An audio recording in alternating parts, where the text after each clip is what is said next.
Hello guys, this is going to be our research paper on student financial well-being. I'm Cameron. I'm Spencer. My name is Ewan. I'm Tyler. And I'm Tryson. And just to get us started off, we'll be looking over the table of contents, which we will be covering in today's presentation, starting off with our introduction and why it is not only an important topic, but relevant to nearly all students, and then getting into our supportive evidence with context from previous research, and then we will be looking at our gathered hypotheses about our issue, and then the reasonings, objectives, and methods we went about for surveying, and then additionally our analysis of findings from the population, and then getting to our results and implications, and then we will be rounding up with our conclusion. And I want you guys all to take a second, think about this question, recollect how often are you uncertain with your financial situation, and how does that impact your life? Are you often overwhelmed by anxiety, or are you wanting to do things but are unable to experience new things because of your financial situation? Or do you often feel like the man falling down the stairs on the left here, kind of spiraling out of control? If so, this is kind of what we will be speaking on today, which is the correlation between student well-being and the type of financial support they receive and how that affects their overall well-being and academic performance. Starting off with a few statistics, since 2005, the average tuition rate has rose from $5,000 to just over $12,000, meaning it not only is it more expensive to attend college, but is more difficult to accomplish by oneself. And then on the left here, where you can see we found a study that 40% of full-time students must maintain and hold a job in order to support themselves through the college experience. And then recollecting on past data, we were to suggest that work is taking priority over schooling efforts, where it is hindering where fulfilling the college dream experience has been hindered. And to seek out our purpose here today is to seek out the differences between students who can cover their own finances and needs to those who get parental support or other forms of assistance. And looking into some of our literature review, where a study from Hamilton says that when parents take on a supportive role for their students, the student is more likely to graduate. She notes on helicopter tendencies, where a group of students' parents will invest hefty amounts of money into their college educations to get them ahead of their peers. The SPAC's claims on financial support. Furthermore, a source from Peterson found that financial stress affects men and women differently, where a study from 500 students, men are more likely to try to support themselves and with their interpersonal issues, while women are more often satisfied with their university life, as well as Shane's argument where financial support affects men and women differently, that where men often succeed better with lower forms of financial support, while women are the opposite and are more likely to succeed with higher amounts of financial support. And these were kind of used as our building blocks for measuring stress and academic performance between the sexes, if that were to be a deciding factor in our study. And lastly, a study from Benner found that some students who are employed are more likely to experience burnout. This takes, maintaining a high GPA takes hours of effort to maintain, and when students must work to pay off expenses and tuition, they are less likely to devote a meaningful time to their studies, which can be a leading factor to their lower GPA. This is going to back our claim of how workload affects academic performance. So getting into our first hypothesis, we have students who have parental financial support have a increased GPA rather than those who do not. So our independent variable here is financial support from their parents, as the dependent variable will be their GPA and how that is affected. In our analysis later on, we will be using a t-test to support this claim.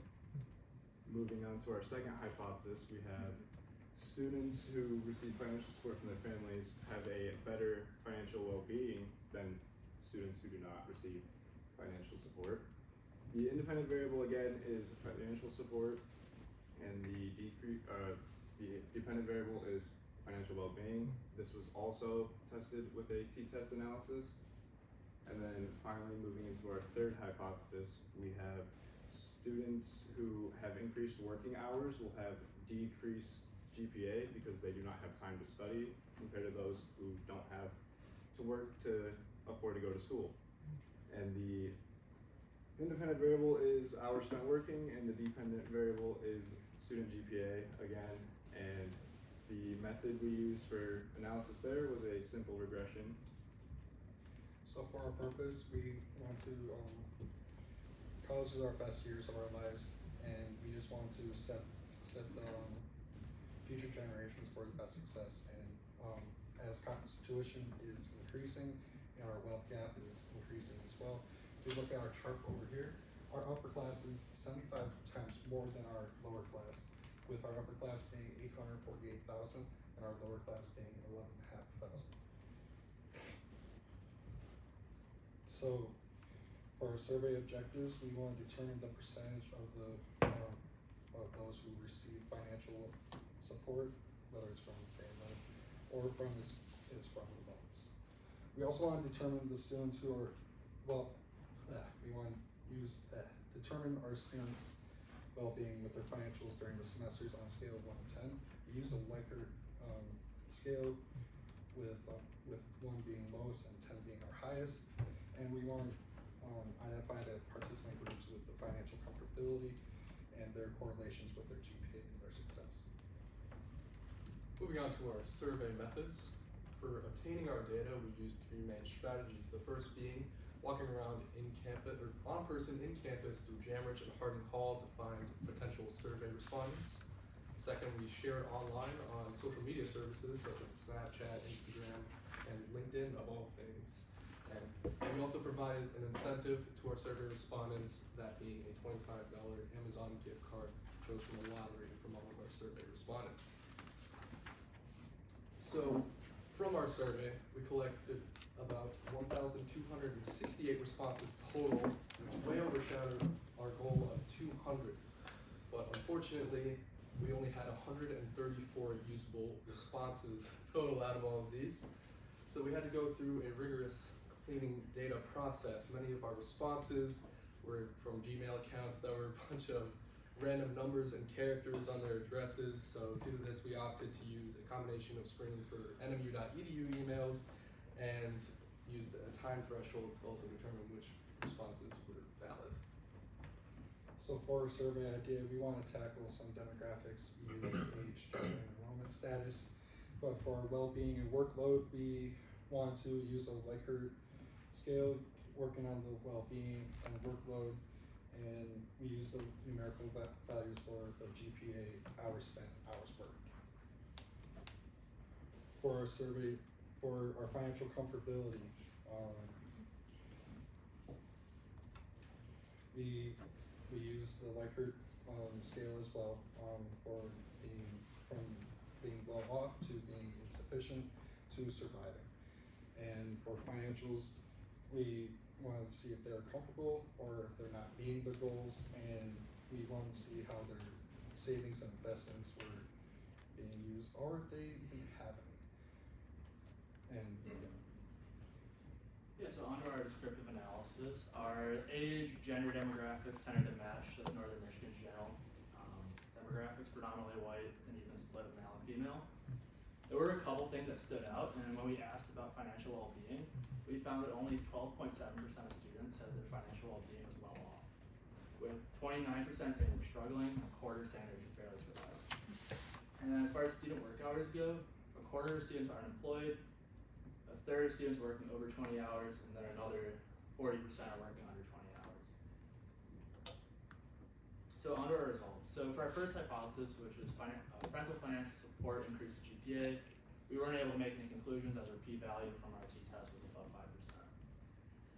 And with our second hypothesis, which is parental financial support increases student well-being, again, our p-value was above 5%, so we were not able to make any conclusions.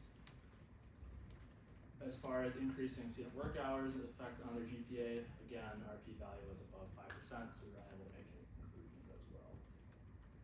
So why? As Ewan said, we only had 123 valid responses. And when this was broken down to the students who received only familial financial support and no scholarship or financial aid, we only had 12 students who selected that category, which is not nearly enough for us to make any conclusions, which beat our p-value. So we opted for convenience sampling, which I'm sure a lot of the groups did because we only had 2 weeks.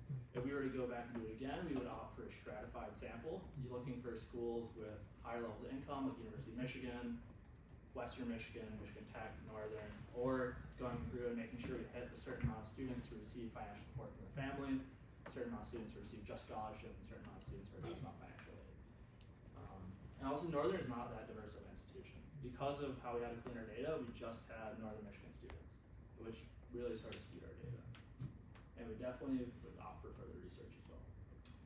Just to wrap up our presentation here, close some things off, I'd like to reiterate some key takeaways. It should be noted that our hypotheses were not statistically supported due to our results. If for our future research we focus on obtaining more valid data, this could likely be avoided. Moving on to our second, our small valid sample size highlighted the need for more broad, diverse, and secure data collection.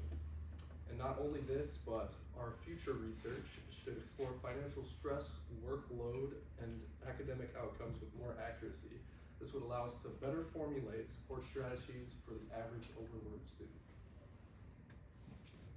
Alright, well, thank you guys. Any questions?